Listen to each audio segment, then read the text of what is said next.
Bob, this has been a remarkable week, not only because of the Walt Disney Company earnings, but also because we elected a new president that surprised a lot of people.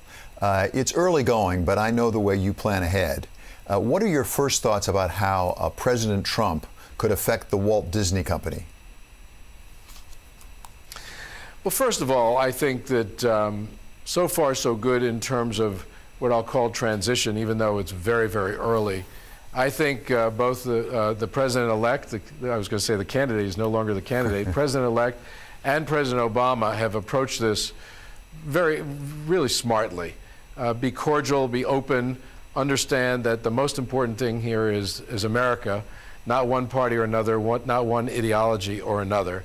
And so let's be gentlemen about it, and that's what they're doing. That's great for the country. For the country to see that, it just instills confidence in our country and faith that the future is good, even if your ideology is not necessarily represented in the next president of the United States. So I like what I've seen so far, and I think the country's reacting well to it.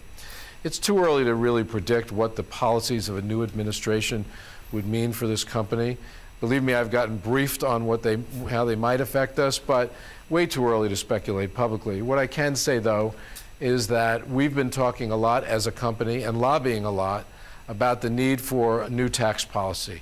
The corporate tax rate of the United States is the highest in the world. It's not competitive. It needs to get fixed. It needs to get lowered, and loopholes need to get closed. And we definitely believe we would benefit from that happening, and the sooner the better. And I think it's something that's going to be addressed. Might ensue, really too early to say. So finally, Bob, you're a student of the media. I mean, you've lived your entire professional career in the media. You know it and you love it. It's not too soon, I think, to start asking ourselves the question of the role of the media in this election. I mean, it strikes me that this is a very different media than was in existence even 4 years ago, certainly 8 years ago. And certainly Donald Trump took full advantage of that. Both in terms of being able to get access, particularly on the cable channels, but also in social media. Is the media starting to think about its role in future elections and what role it should be playing as the fourth estate?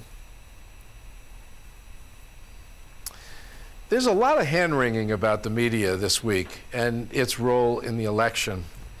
And I think that hand-wringing is missing the point. And the point it's missing is that the media today doesn't look anything like the media of yesterday.